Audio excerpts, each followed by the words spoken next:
नाज़रीन, क्या आप किसी ऐसे शख्स को जानते हैं जिसके सर पर चोट लगे और उसकी याददाश्त चली जाए, लेकिन कुदरत उसके अंदर एक अनोखी सलाहियत डाल दे।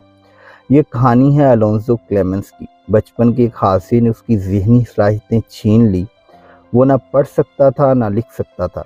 लोग समझते थे कि अब इसकी ज़िंदगी रुक गई है, मगर फिर उसने एक दिन मिट्टी उठाई, सिर्फ चंद सेकंड किसी जानवर को देखा और 10 से 15 मिनट में ऐसा मुजस्समा बना डाला जिसमें पट्ठों की लकीरें, हड्डियों की साख तनासब और मुकम्मल एनाटॉमी हकीकत की तरह नज़र आती थी। ये कोई ट्रेनिंग नहीं थी, ना वो किसी स्कूल में गया था। ये एक कुदरती हुनर था जो उस चोट के बाद उसके दिमाग में पैदा हुआ। एक नज़र में पूरा जानवर जहन में महफूज कर लेता और फिर मिट्टी में इसे ज़िंदा कर देता। दुनिया उसे आर्टिस्टिक सेवेंट के नाम से जानती है, एक ऐसा फनकार जिसे हादसे ने तोड़ा नहीं बल्कि उसकी खुफिया अजमत जगा दी।